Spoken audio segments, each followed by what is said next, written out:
brakes, drop your skateboard, drop your pants. He's taking the kids everyone has given up on. Man, you don't know nothing about anybody here. And giving them something to believe in. You! I want you to turn that music up. I said turn it up. I like that. The capoeira. Everything starts out with... All right, who remembers that trailer from way back in the day? Only the Strong, starring Mark Dacascos, directed by Sheldon Lettich. This is a movie that introduced the martial art of capoeira to mainstream United States, or mainstream movie-going public, I suppose. That was kind of the purpose of it. A lot of martial arts movies back in the 80s did that. They would kind of introduce, perhaps none to the extent that this one did, really focus on that one martial art. But I guess maybe The Perfect Weapon, that was kind of an introduction to Kempo karate, I believe, perhaps, with Jeff Speakman, if I could be wrong about that, but I'm going to get to that one. But yeah, I had fond memories of just the trailer. I just remember all those little things. I remember the one guy's face, he's turned out to be a student. I thought he was a bad guy, but he's just the way he's looking at Mark Dacascos as he's explaining what capoeira is to these underprivileged youth who turn out to be high school students who are sort of on the wrong track. And I just remember him talking about capoeira, we got to do this. Yeah, this was actually a lot of fun. I mean, does it follow a formula? Yeah, but it's fun. This is what is this? We got a 20th Century Fox DVD. I probably eBayed this. I don't even remember. It includes full screen and widescreen versions. So I'm going with the widescreen, of course. You got to see all that awesome capoeira action. Nothing special inside. Ex-Special Forces soldier Louis Stevens, Mark Dacascos, returns to Miami to find his former high school overrun by drugs and violence.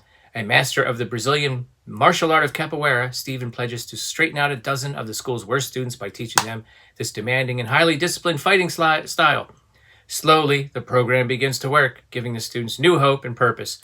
But the local drug lord, himself a martial arts expert in capoeira, of course, they have to have the capoeira face-off at the end, vows to stop Stevens' positive influence. Now Stevens must fight to save his own life as well as the lives of the rebellious young students. Yeah, so, I mean, it's got a very much of a, the overall Brazilian influence with the music. Of course, they're not going to do capoeira to other types of music. It's going to be Brazilian music. And I believe capoeira has origins in the slave trade in Brazil, where the dancing was sort of a technique for masking martial arts moves. And it, to watch it, there is a visual flourish to it for sure. A lot of times they kind of go back and forth, and then they, start flipping around and will propel themselves in the air, almost like horizontally, but spinning. And it's pretty crazy stuff. And a lot of times they'll do it like over each other. The guys that do it, it's almost like a dance, really. And then they, there's some pretty impressive kicks, sort of like roundhouse kicks in the air where they're missing each other. One guy's going over the other guy's foot and then vice versa.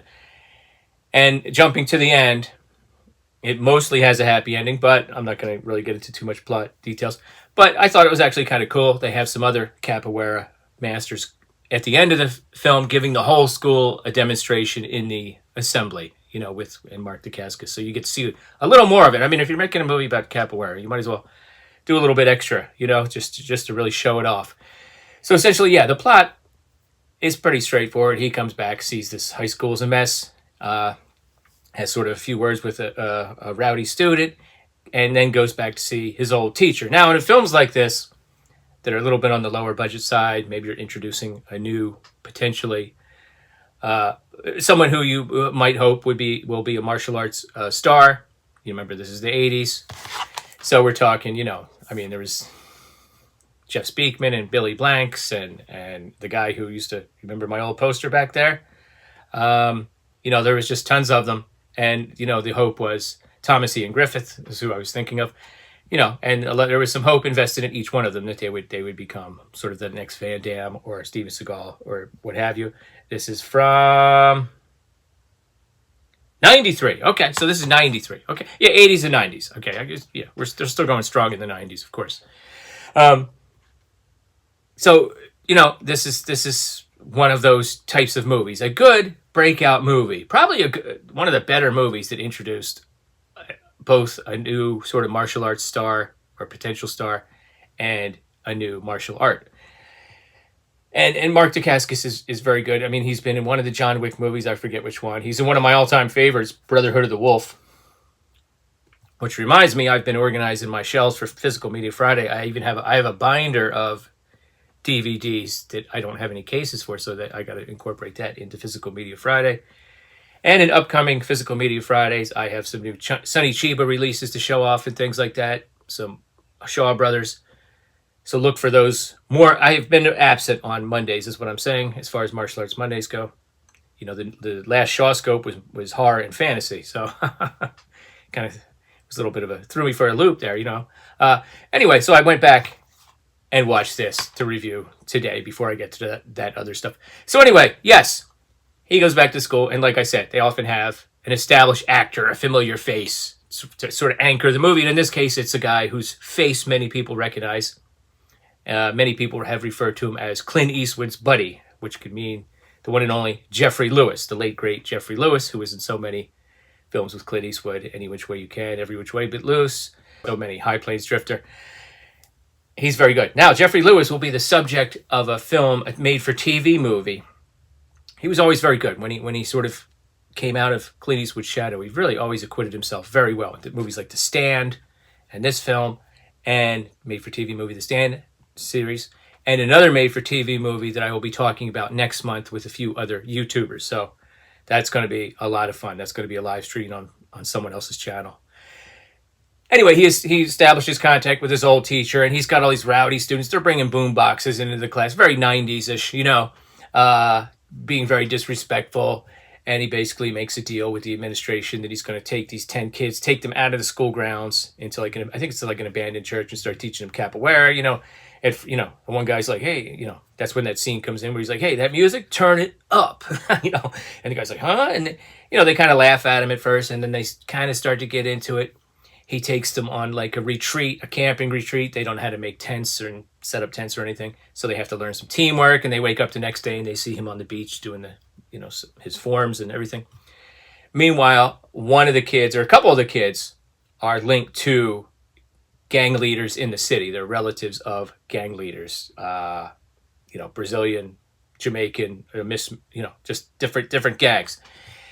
So they're relatives, and in the end, it's this one main guy here, very muscular, sort of main villain, final boss, if you will. It was a practitioner of capoeira, emerges as sort of the main villain. He's trying to corrupt his cousin or something that is working with Dacascos. He's one of the students.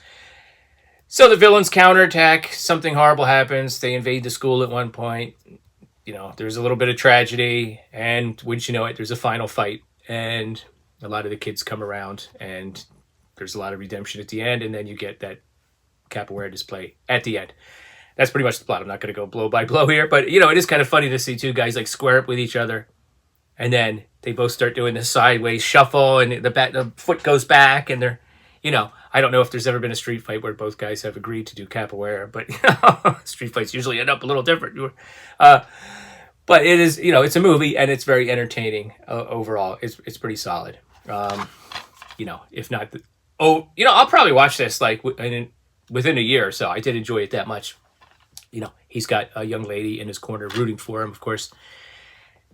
Just a lot of fun. A pretty good sort of formulaic but entertaining 90s martial arts film that features Mark Dacascos doing capoeira. What could you say? I mean, I liked it. What are your thoughts? Do you guys remember the trailer for this? Did you see it at the time? Did you see it in the theater? Were you excited about it? Have you caught up to it recently? Are you a fan of Mark Dacascos and or Jeffrey Lewis?